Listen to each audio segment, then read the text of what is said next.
According to me, curiosity is what makes people indulge in creative endeavors to which society has put no value to, or at least less value to.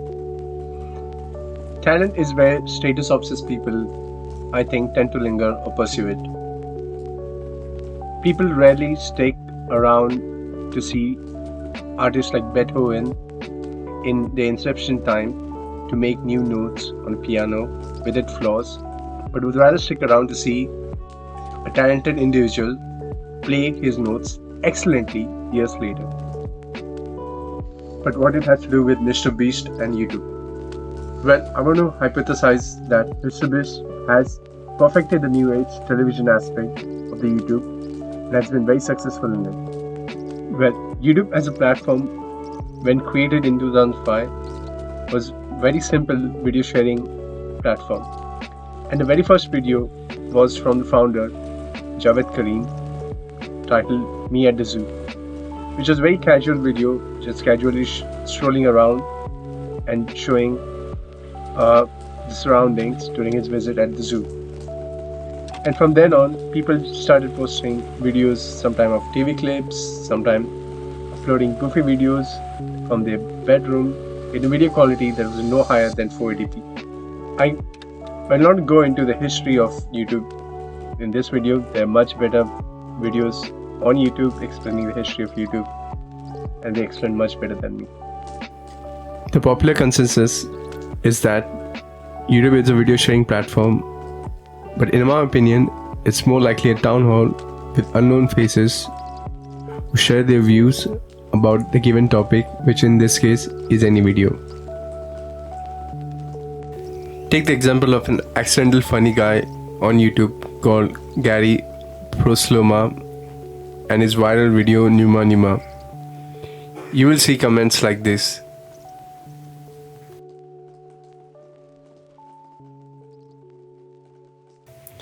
It oftentimes he or anyone like him to that matter is like a memorable or if also an adorable figure, and seeing him enjoying himself to the tune of this 80s song called Numa Numa, still to this day he is an icon or like a cult figure of YouTube.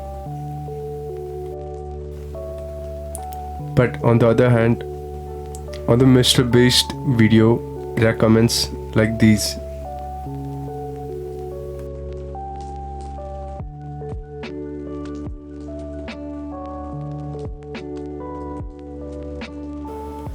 The difference between Gary Prosloma, the viral video Numa Numa, and any Mrbeast video is that Mrbeast videos are very well made, have a production value, and have a upload strategy, as opposed to Gary, who I probably guess did it spontaneously with his relatively cheap webcam without a lot of dialogue or editing. And this precise spontaneity to act in front of camera. Although Mrbeast videos are very good and well produced, the term well produced is exactly what is commented in these videos, where there's a huge emphasis of talent, and this production value and curated content is oftentimes what makes people watch it, and not because of Mrbeast's accidental quirkiness or accidental genius. And again, this is just an example. Nowhere there's indication or judgment from my side as in Mrbeast videos are bad and shouldn't exist on platform, or Gary Vee should improve his video quality. I do think they have their own unique approaches. But in general, there's something I've observed, that YouTube went from being one of person's way to express his efforts, projects, sketch to the world, as opposed to a multi-personal effort of production team of a YouTuber or company itself.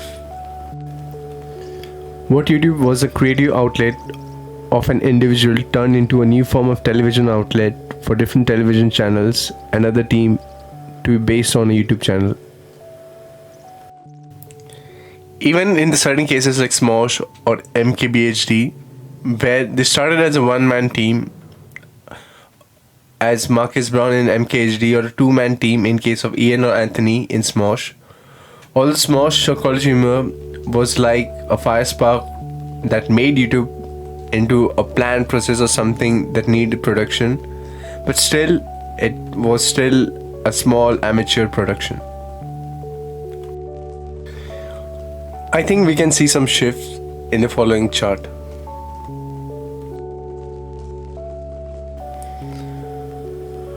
For out of top 15 channels, I divided those channels into groups. One that is solo or small group operation and an amateur production, and others that are from an established production companies, music labels, etc.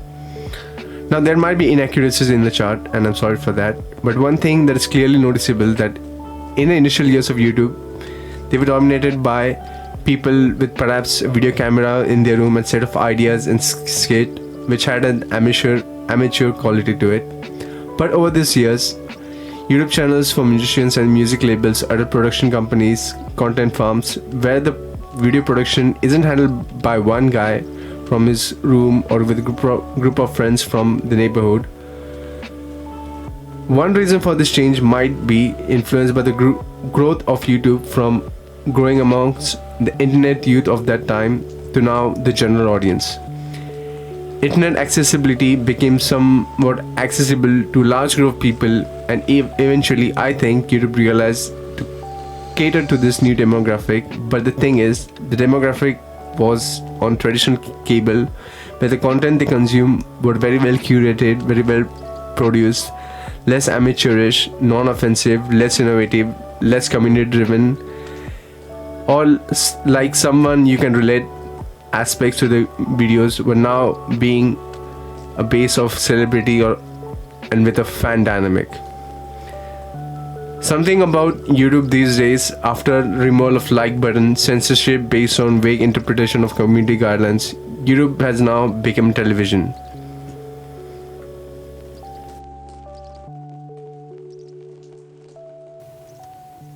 I think the best representation of this is the start of saga PewDiePie versus T-Series. Whatever you may think about the guy, he at least represented the original YouTube, where some guy with camera just carries out his or her videos. He was in the top position in YouTube with his reaction to other contents. His content has very defined audience and was not for general public. And over the growth of YouTube, an Indian music label channel called T-Series that posts music videos of Indian films on their channel came to a picture. Now, the point which I made about accessibility of internet to a large swath of people over the globe gave a general population to look into their entertainment on sites like YouTube. And from Indian perspective, from 2010s, the access to internet gave exposure to Indian people, and now these people can access different entertainment channels like for music, songs, movies, etc. But people still didn't have disposable income every month for Spotify, and YouTube being a free resource to access these songs of any latest movie was available. So the general Indian populace would sub to this channel not because they love what the channel is doing, but is an easy access to the latest music videos. And India being a large populated country, the sub count of an Indian music channel and views will definitely increase. PewDiePie, on the other hand, might have a part of Indian populace, mostly young and urban, as his audience, along with the audience from other countries. But those co-audience who are invested in his personality of PewDiePie or his brand of content. I still think the campaign of PewDiePie and T-Series was dumb, as people were just getting to get PewDiePie more subs, basically being a part of the same problem of the wheel. PewDiePie vs T-Series fight denote one thing clearly: end of imperfect creatives and the rise of sophisticated talents.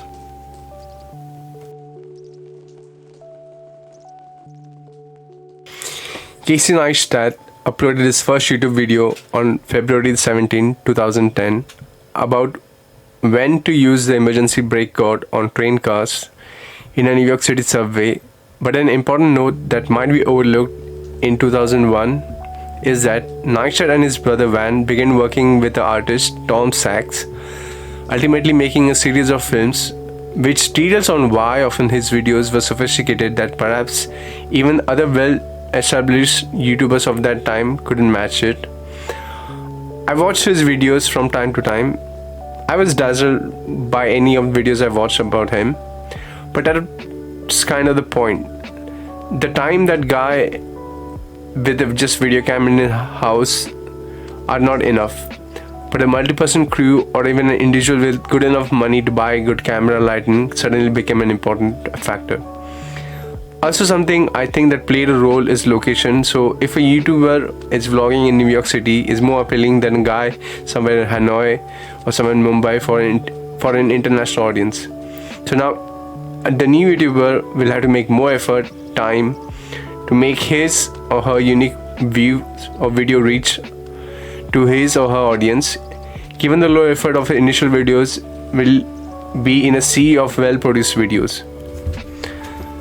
Now, to grow, either person need to change some style, change some pertaining to the given trends that algorithm prefers, or stick to material, art, and not much on editing, thumbnails, etc., and risk of never being discovered, and prefer to treat YouTube more as an archiving tool about your creations.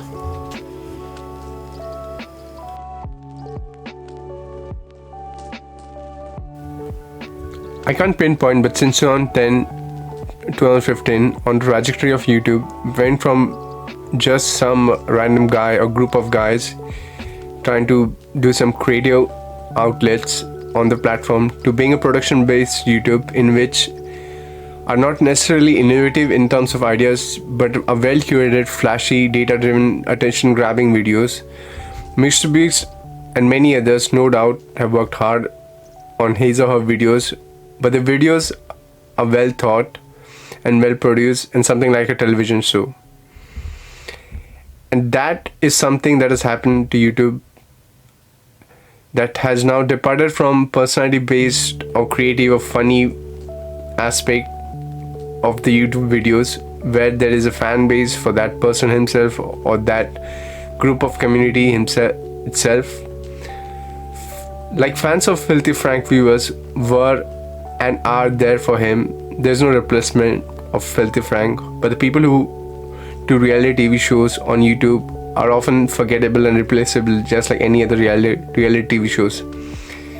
And that's something that can be seen in YouTube's own decision, like censorship on certain words or latest controversy, removing the dislike button to cater to large companies, large media moguls. I might have bonus video talking about censorship, but I'm not sure about it. But I think it's time we accept the fact that majority of YouTube is now demand on TV of sort without any scheduled programming.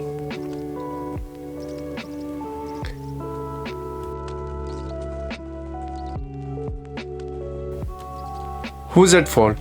No one. But if we have to point out to anyone, I think it's we, the people or audience. But I think it gives an important leeway into an important topic about how things get commercialized in order to reach a mass audience. And I think there are people who appreciate it.